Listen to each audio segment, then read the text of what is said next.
Hi DHF team, welcome to the Coach's Corner. I'm Jay Morgan. This week I had the privilege of working with a client who has done a tremendous job over the past 6 weeks in regards to one of her primary goals, moving more. Her movement goals were aggressive. They were the goal was set at the high standard, 9 hours of movement weekly. She also has worked very hard to create a balance between the 4 pillars: mobility, strength, metabolic, and power. She's accomplished those as well. But here was her question. After doing all of that, after feeling the rewards of moving more, she was also feeling wiped out. Her body has become exhausted.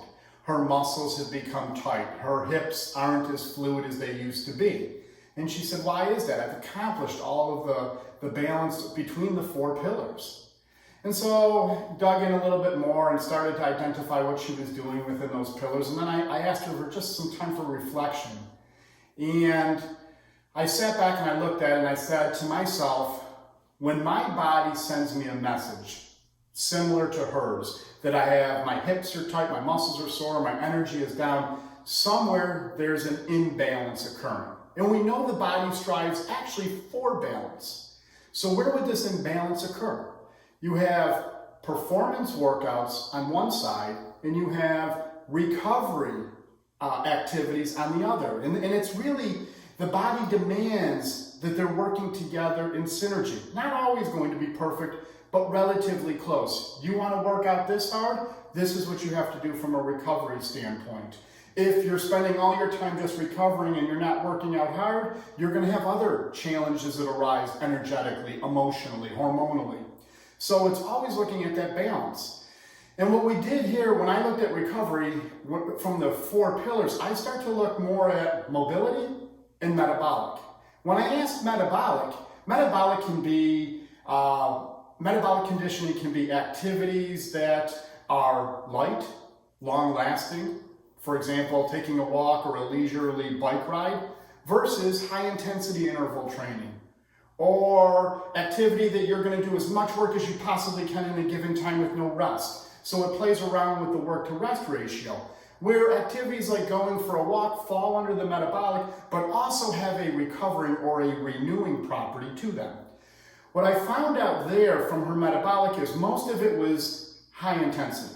So the first thing that I would look at is to say, taking a look at your metabolic profile, how do you get more of a balance? If you're going to do, for example, 2 high intensity interval training sessions per week, it has to follow up with 2 lighter, longer lasting, lower heart rate exercises, maybe even 3 times. You can always do more lighter work like walking or cycling throughout the week than you can from a high intensity for many different variables. Now, if I went over and I go over to the mobility pillar, I think of mobility as 3 parts: resiliency, activities that renew your body. It could be yoga, it could be meditation, it could be sleep, it can be foam rolling, it can be utilizing floss, it can be looking at very localized structural work, making sure that that's all working good, my ankles, my knees, my hips, and so forth. I also look at mobility as fluidity, just daily life movements, lunging, squatting, reaching, locomotion, walking, shuffling, stuff like that. And then I look at activation. Activation drills to me are looking at upregulating the system, taking areas of your body that seem to be dormant, that aren't assisting you overall, and starting to strengthen them, upregulate them. So that might be, I want to do this high-end activity over here, Olympic lifting per se, or medicine ball throws, but I have a lot of, my shoulders are kind of dormant. They need to be woken up a little bit more. So activation drills. When I was talking to her, I found out most of her mobility drills flowed under fluidity, but really incidental or accidental type of exercise, housework, yard work, stuff like that, that would still fall under mobility, but more into there. So what I would say there is to look at that profile, the mobility profile, and how do you add in a little bit more resiliency work? Can you add in yoga?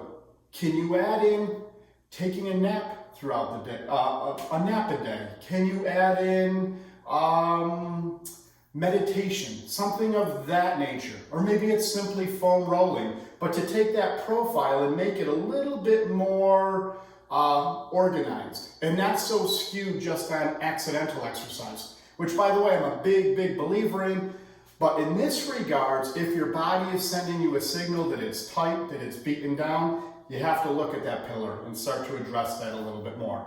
So that would be my thoughts on creating more of a balance. Tweak the mobility, tweak the metabolic profile, and see where you go from there. Now, if that doesn't work, then you have to start to look at my strength profile, my power exercises. Does the intensity of that need to come down? And what else am I missing? Nutrition? Yes. Hydration? Yes. We've spoken a little bit about sleep? Yes. Thoughts, feelings, everything that's going on in the world today can also contribute to that draining type feeling that she was experiencing. I hope this helps. I know when I look at things, it's a process. It's not as simple as saying, okay, here's a symptom, this is the fix. It's so, as we know, our body's so integrated. Not only is our physical body integrated, our foot and our knee and our hips and so forth is all connected, but so isn't our mind and our spirit. So you have to look at all three of those. But for this example, let's first start off with tweaking the physical applications that we're looking at, mobility and metabolic. I hope that helps, and I will see you next week.